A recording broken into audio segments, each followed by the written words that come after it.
Assalamualaikum warahmatullahi wabarakatuh. Bertemu dengan saya Amin Syaroni di Tentir Makro 1 HMJIE. Untuk soal pertama, kita akan membahas mengenai teori konsumsi.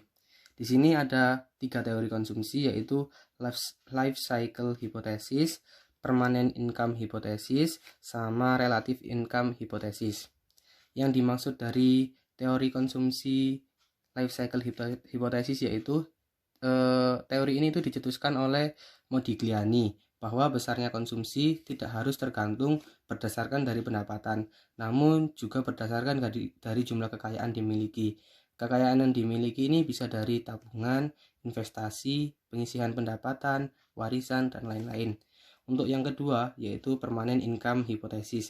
Dalam teori ekonomi, pengeluaran konsumsi tergantung pada pendapatan permanen dari pendapatan yang diukur. Teori ini dicetuskan oleh Milton Friedman. Dia menjelaskan bahwa konsumen merencanakan konsumsi mereka dalam jangka menengah hingga jangka panjang berdasarkan pendapatan permanen.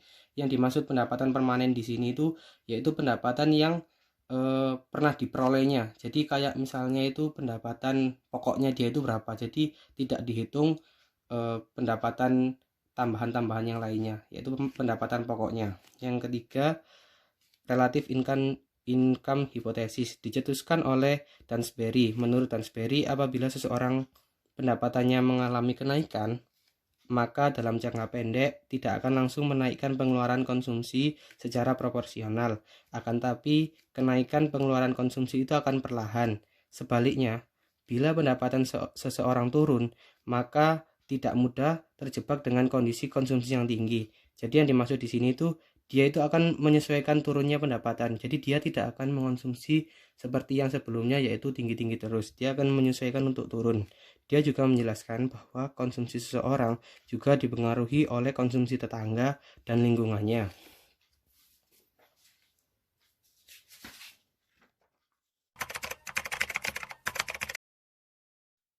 Untuk soal yang kedua, yaitu mengenai Marginal Efficiency of Capital atau MEC dan Marginal Efficiency of Investment atau MEI. Jadi, Marginal Efficiency of Capital ini adalah perilaku investasi yang hanya melihat tingkat suku bunga. Tingkat suku bunga memiliki hubungan negatif dengan investasi. Semakin tinggi tingkat suku bunga, investasi akan semakin rendah. Jadi, ketika tingkat suku bunga tinggi, otomatis resiko yang diterima oleh investor itu juga akan tinggi. Mereka akan enggan untuk melakukan investasi jika resikonya besar. Kemudian, Marginal Efficiency of Investment atau MEI. Itu investor ketika akan melakukan investasi tidak hanya mempertimbangkan suku bunga saja, tetapi investor juga melihat kekuatan yang ada di pasar atau bargaining powernya. Jadi ketika ditanya apakah lebih bagus MEC atau MEI, jawabannya yaitu lebih bagus MEI karena investor juga memperhatikan tingkat kekuatan yang ada di pasar atau bargaining power. Untuk soal yang ketiga, diketahui fungsi konsumsinya 0,6Y plus 40, fungsi investasinya 80 min 4I, pengeluaran pemerintah atau G-nya 40, TX-nya atau pajaknya 20, dan subsidinya atau TR 10. Kita akan mencari persamaan IS-nya dan turunannya. Pertama yaitu Y sama dengan AE. AE di sini itu pengeluaran agregat. Y ini kan 3 sektor. Itu fungsinya rumusnya C plus I plus G. C sendiri yaitu rumusnya A plus B YD. YD ini itu yaitu Y dikurangi TX atau pajak plus TR atau subsidi. Jadi kalau kita masukkan C sama dengan A plus B dikali Y min TX plus TR. Kita masukkan C-nya tadi 40 plus 0,6 dikali Y, pajaknya tadi 20, ini minus dikurangi, terus TR-nya 10, subsidinya. Kemudian dihitung C sama dengan 40 plus 0,6 Y, ini 20 min 10, jadi hasilnya min 10. Terus C sama dengan 40 0,6 dikali Y 0,6 Y 0,6 dikali min 10 sama dengan min 0,6. Jadi kita total akhirnya C sama dengan 34 plus 0,6Y. Kemudian dari fungsi konsumsi ini kita masukkan ke fungsi awalnya tadi, yaitu Y sama dengan C plus I plus G. G-nya kita masukkan 34 plus 0,6Y, terus investasinya tadi 80 min 4I, dan pengeluaran pemerintahnya 40. Kita total 34 ditambah 80 ditambah 40 hasilnya 154, 0,6Y minus 4I. Terus 0,6Y nya ini pindah ruas ke sebelah kiri, jadi Y minus 0,6Y sama dengan 154 min 4I. Lalu kita kurangkan 1Y dikurangi 0,6Y, hasilnya 0,4Y. Ini tetap 154 min 4I. Terus Y ini kan 0,4 nya ini turun ke bawah, jadi Y sama dengan 154 min 4I dibagi 0,4. Hasilnya yaitu Y sama dengan 385 min 10I.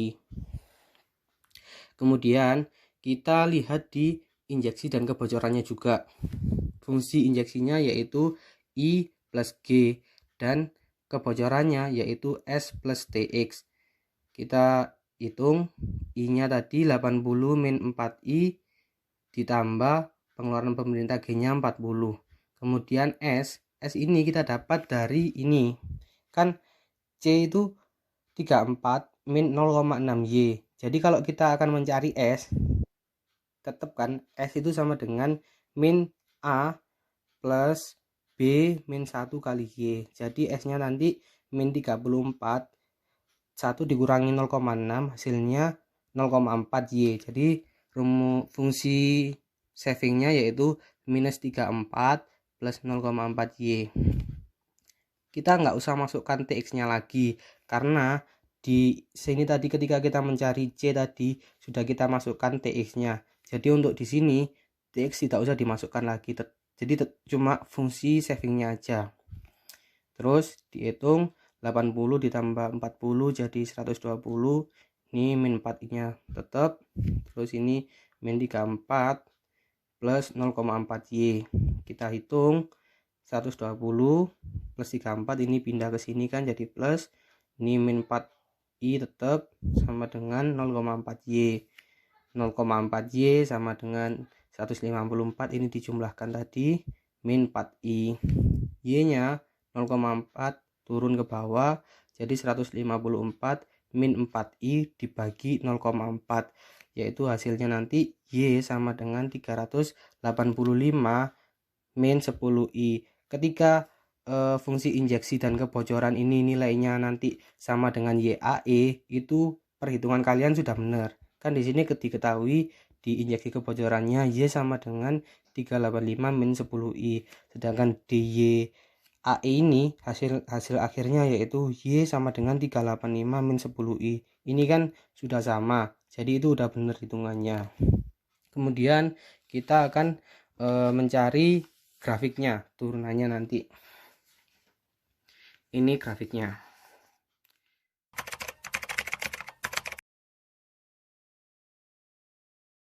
Jadi untuk membuat kurva IS ini kita ada 4 kuadran. Ini kuadran pertama, kuadran kedua, kuadran ketiga, kuadran keempat. Di kuadran pertama, di sisi horizontalnya ada I plus G, di sisi vertikalnya ada tingkat suku bunga. Kita misalkan di kuadran pertamanya tingkat suku bunganya itu 10% sama 20%. Ini tuh kalian bisa buat berapapun. Kalau saya pakai 10% sama 20%. Kita masukkan di fungsi I plus G-nya, yaitu 80 min 4I plus 40. 80 tambah 40 itu 120 min 4. I-nya kita masukkan 10%-nya, 10 per 100. Ini nanti hasilnya menjadi 119,6. Untuk di suku bunga kedua 20%, kita masukkan I plus G sama dengan 80 min 4I plus 40. 80 tambah 40 120 min 4, I nya 20%, 20 per 100. nanti hasilnya 119,2. Jadi nanti ketika tingkat suku bunga 20%, I plus G-nya yaitu 119,2. Ketika tingkat suku bunganya 10%, I plus G-nya itu 119,6. Jadi nanti ditarik garis lurus. Ini yang pertama ini. Grafik yang pertama ini. Lalu kita naik ke kuadran kedua. Kuadran kedua itu sama dengan injeksi sama dengan kebocoran. Jadi kita tadi kan udah ketemu yang injeksi I plus G-nya tadi 196, 119,6. Itu akan langsung sama. Injeksi sama dengan kebocoran. Jadi 119,6 sama dengan 119,6. Yang di 20% juga sama. 119,2 sama dengan 119,2. Jadi itu ini 119,2, 119,2, 119,6, 119,6. Jadi kita tinggal tarik garis lurus saja. Untuk yang di kuadran ketiga, di sisi vertikalnya kita ada S plus TX dan Y. S plus TX ini nilainya kita dapat dari sini. Ini kan langsung kita tarik ya. Garis sini, terus yang ini langsung kita tarik ke sini. Kita ketahui yang pertama ada 119,6, yang kedua ada 119,2. Untuk mencari Y-nya di kuadran ketiga, kita gunakan rumus S plus TX sama dengan 119,6. S plus TX-nya tadi itu kan udah diketahui di yang pertama tadi, yaitu min 34 plus 0,4 Y sama dengan 119,6. Jadi ini nanti pindah ke sini jadi 153,6. Ini tinggal turun 0,4 Y. Ini Y, ini 0,4 nya turun ke bawah sini jadi 153,6 dibagi 0,4, hasilnya 384. Untuk yang kedua, S plus TX sama dengan 119,2. Tadi udah diketahui di awal, S plus TX nya min 34 plus 0,4 Y sama dengan 119,2. Nanti ini min 34 nya pindah ke sini, jadi tinggal 0,4 Y sama dengan 153,2. Y sama dengan ini 0,4 nya turun ke bawah jadi 153,2 dibagi 0,4 sama dengan 383.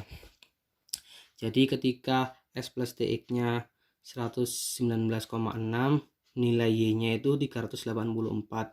Ketika S plus TX nya 119,2, Y nya 383. Kita tarik garis lurus ke kiri bawah ke kanan atas di kuadran ketiga.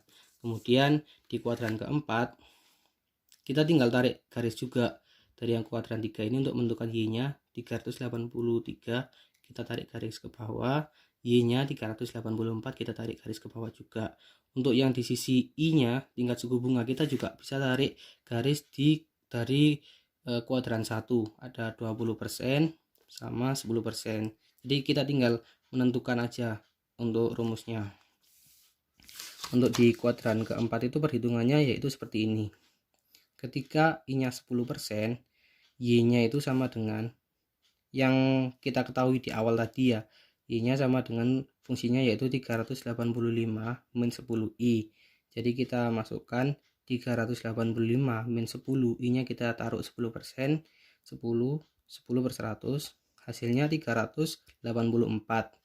Kemudian ketika suku bunganya 20%, Y sama dengan 385 min 10 kali 20 per 100, hasilnya 385 min 2, 383. Jadi ketika suku bunganya 20%, Y nya itu nilainya 383, dan ketika suku bunganya 10%, Y nya sama dengan 384.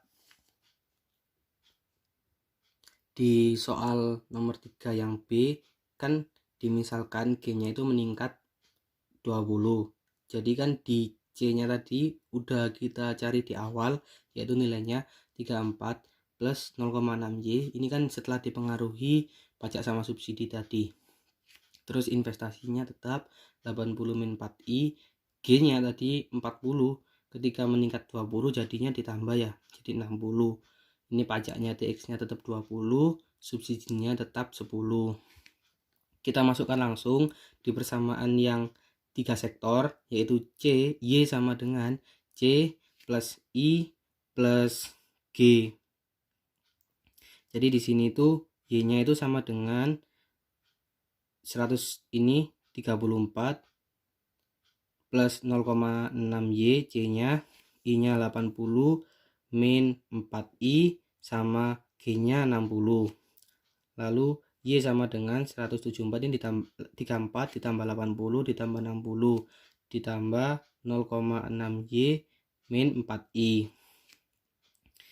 Y-nya ini 0,6Y-nya ini pindah ke kiri, jadi Y sama dengan Y min 0,6Y sama dengan 174 min 4I.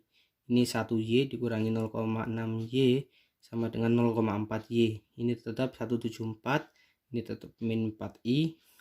Y sama ini kan 0,4-nya turun ke bawah, jadi Y sama dengan 174 min 4I dibagi 0,4.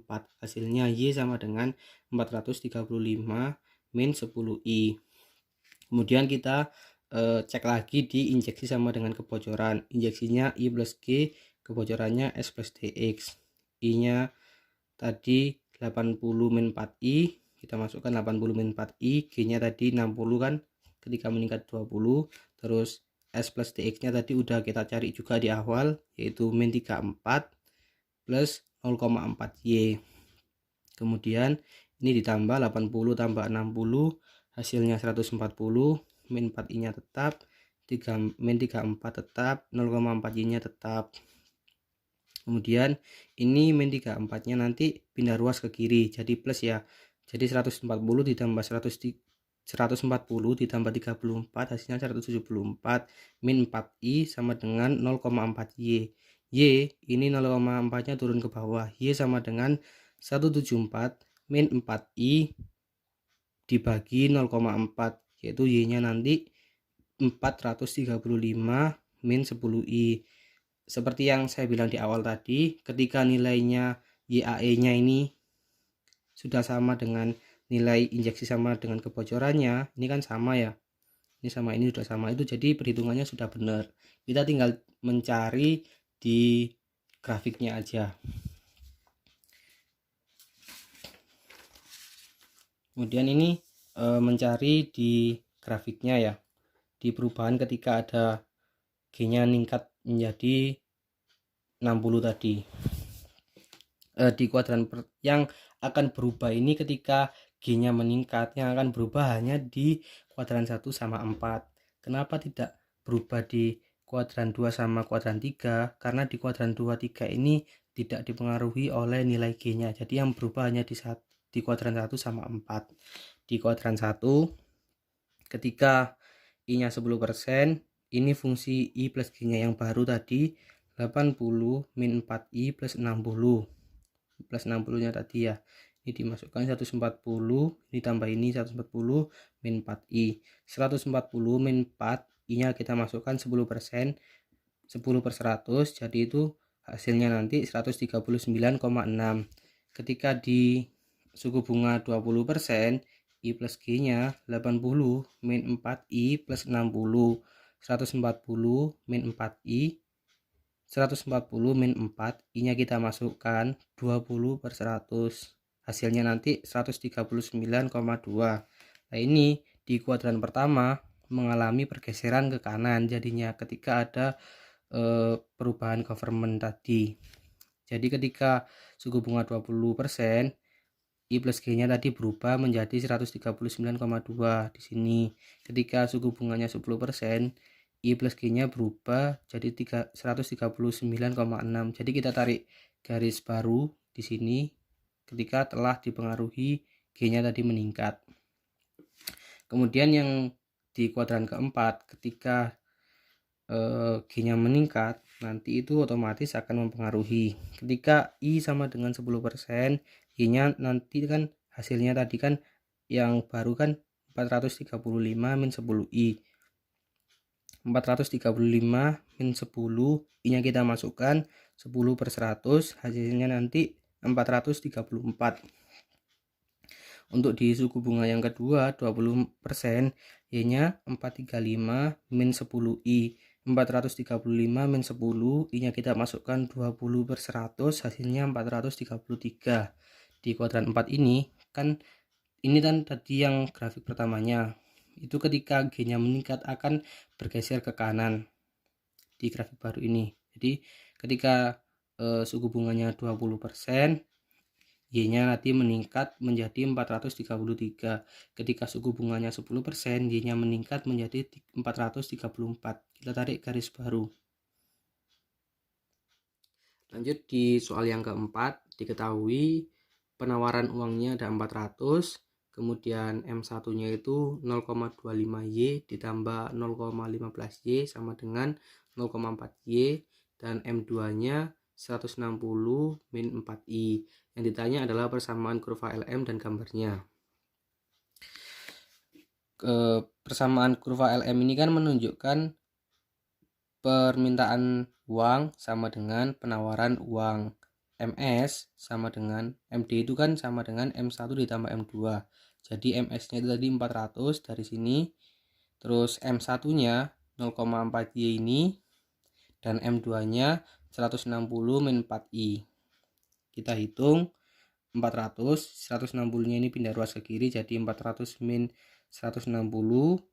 4 ininya juga pindah ruas, plus 4i sama dengan 0,4y. Ini dikurangi, hasilnya nanti 240 plus 4i sama dengan 0,4y. 0,4 ini nanti turun ke bawah, jadi 240 ditambah 4i per 0,4. Y sama dengan 600 plus 10i. Ini langsung nanti ke gambar grafiknya ya. Ini ada di kuadran pertama, ini kuadran kedua, ini kuadran ketiga, sama ini ke kuadran keempatnya. Untuk menghitung rumus di kuadran pertama, yaitu kita misalkan lagi. Ini bisa pakai terserah ya, mau pakai suku bunganya berapa aja. Saya pakai yang pertama 30% sama 50%. Kita masukkan di kuadran pertama itu ada di sisi horizontalnya itu ada M2, sisi vertikalnya ada tingkat suku bunga. Kita masukkan, kita tadi kan misalkan 30%, M2 sama dengan 160 min 4I. 160 min 4, kita masukkan I-nya 30/100, hasilnya nanti 158,8.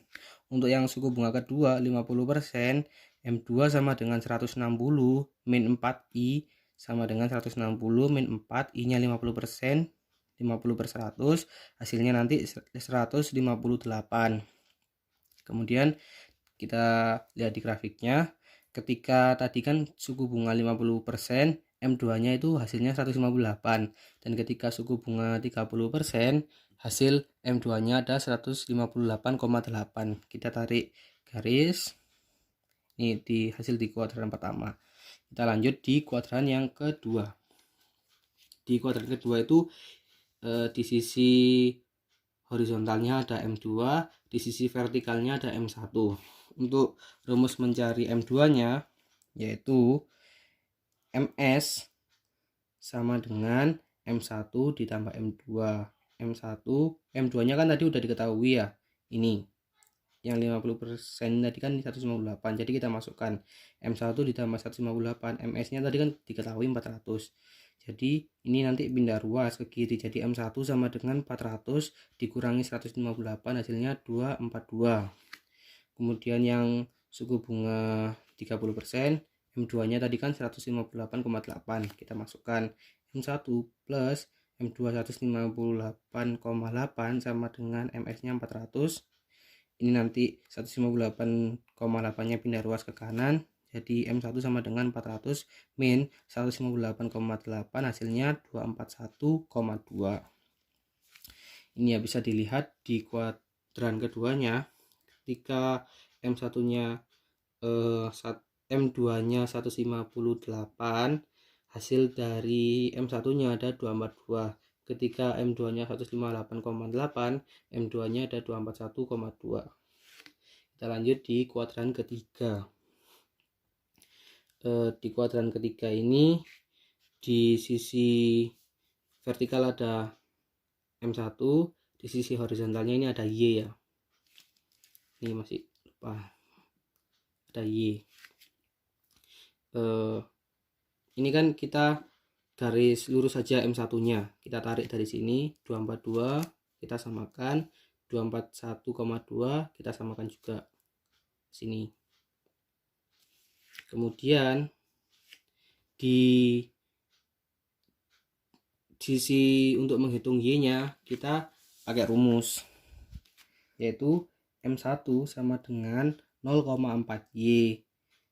M1-nya tadi diketahui 242, terus 0,4Y, terus Y-nya nanti 242 dibagi 0,4 hasilnya 6,605.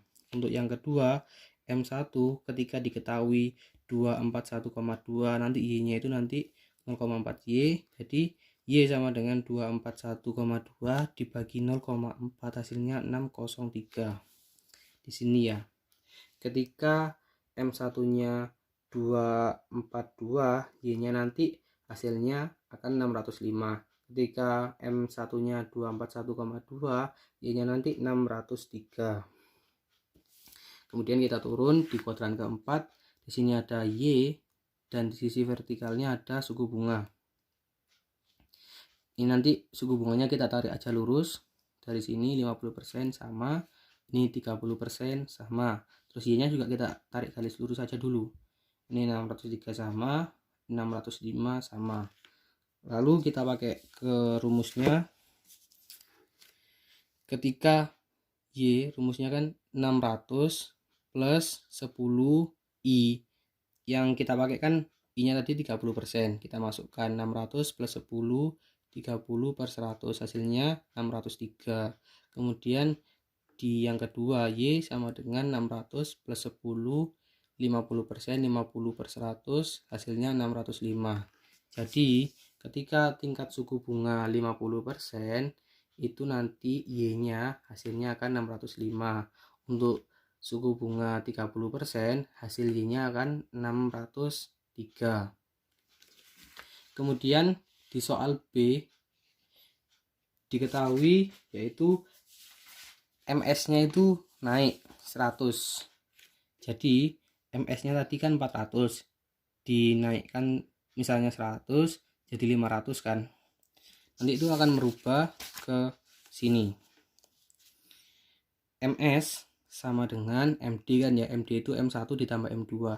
Jadi MS-nya 500 ditambah 0,4Y ditambah 160 min 4I. 500, ini 160-nya pindah ke kiri jadi minus, 500 min 160 plus 4I sama dengan 0,4Y. Ini 500 dikurangi 160 hasilnya 340 plus 4I 0,4Y. Y sama dengan 340 plus 4I dibagi 0,4. Hasilnya nanti Y-nya ketemu 850 ditambah 10I.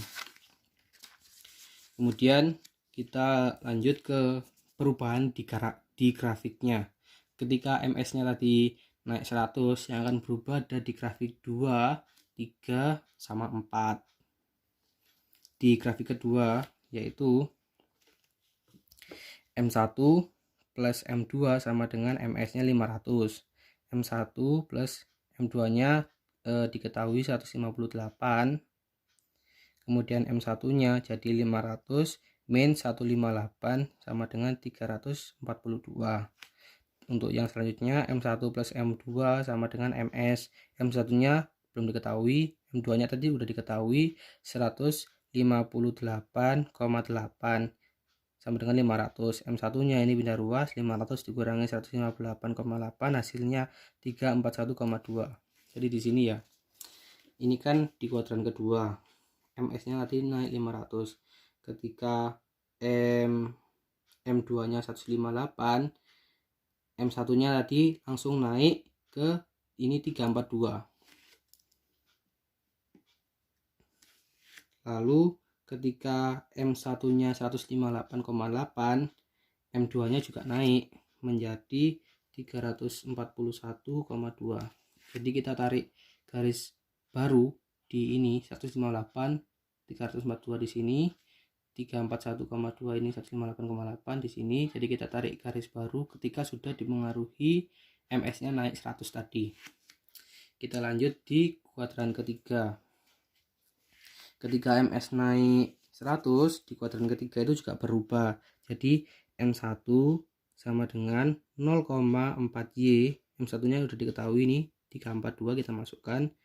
Terus langsung kita bagikan aja, 342 dibagi 0,4, hasilnya nanti Y sama dengan 855. Terus selanjutnya M1 yang ini tadi diketahui 341,2 kita masukkan, langsung dibagi 0,4, hasilnya nanti Y sama dengan 341,2 dibagi 0,4, hasilnya 853. Ini ya, di garis bawah ini ketika Y-nya naik dari pertama M1-nya 342, hasilnya nanti ini 855. Kemudian ketika M1-nya 341,2, Y-nya tadi kan naik menjadi 853. Jadi seperti ini. Ini garis barunya 341,2, ini nanti 853, 342-nya nanti 855. Kita tarik garis baru. Ini ketika sudah dipengaruhi MS-nya 500. Kemudian di grafik keempatnya ketika MS naik jadi 500, itu akan berubah ke kanan ini ya. Jadi ketika di kuadran keempat kita pakai rumus Y sama dengan 850 plus 10, kita pakai bunganya tadi kan, ini bisa garis lurus juga. Jadi kuadran keempat ini 30%, ini 50%. Ini kan ketika baru tadi juga bisa langsung tarik garis 853 turun ke bawah, ini 855 turun ke bawah juga. Ketika suku bunga 30%, Y-nya nanti 853, dan ketika suku bunga 50%, Y-nya nanti 855. Ini garis barunya. Ketika suku bunga 30%, Y-nya 853, ketika suku bunga 50%, Y-nya 855. Tarik garis baru tadi, ini ketika udah dipengaruhi MS naik 100, yaitu jadi nanti MS-nya berubah jadi 500. Kita lanjutkan di soal kelima, itu yaitu yang dimaksud dengan liquidity trap. Jadi dalam melihat efektivitas kebijakan, kita dapat membandingkan pada 3 daerah, yaitu klasik, intermediate range, dan daerah Keynes. Ini kurva LM ya. Jadi itu ini di sisi vertikal ada I, di sisi horizontalnya ada Y. Ini kurva LM-nya. Di sini ada liquidity trap atau di daerah Keynesian. Terus di sini ada daerah intermediate, dan di sini ada daerah klasik. Daerah liquidity trap merupakan daerah yang dikemukakan oleh Keynes. Keynes menganggap ada satu daerah pada kurva LM yang memiliki tingkat bunga yang sangat rendah dan tidak mungkin untuk turun lagi. Di kondisi seperti ini, orang lebih memilih untuk menyimpan uang daripada melakukan investasi. Jadi ketika suku bunga udah di kondisi ini, itu orang memilih untuk memegang uangnya saja daripada melakukan investasi. Kita melihat pergeseran kurva IS karena kebijakan fiskal ya. Berdasarkan grafik di atas, apabila kurva IS bergeser ke kanan, yang berarti kebijakan fiskal ekspansif. Jadi dari IS0 ke IS1, IS0 ke IS1, IS0 ke IS1. Di daerah Keynesian, di sini liquidity trap, ketika digunakan kebijakan fiskal dari IS0 ke IS1 itu dampaknya akan mempengaruhi Y-nya akan bertambah dari Y0 ke Y1. Ketika di daerah intermediate, ketika di IS0, Y-nya di sini, IS1-nya di sini, itu mengalami peningkatan walaupun cuma nggak begitu banyak seperti di daerah liquidity trap atau daerah Keynesian. Ketika di daerah klasik, kebijakan fiskal ini tidak akan berpengaruh. Y-nya itu akan tetap, walaupun IS0 bergeser ke IS1, nilai Y-nya itu akan sama, tetap di sini. Y0 sama dengan Y1. Jadi kebijakan fiskal sangat efektif pada kondisi atau daerah Keynes dan intermediate. Pada daerah klasik ini, kebijakan fiskal itu tidak efektif untuk dijalankan.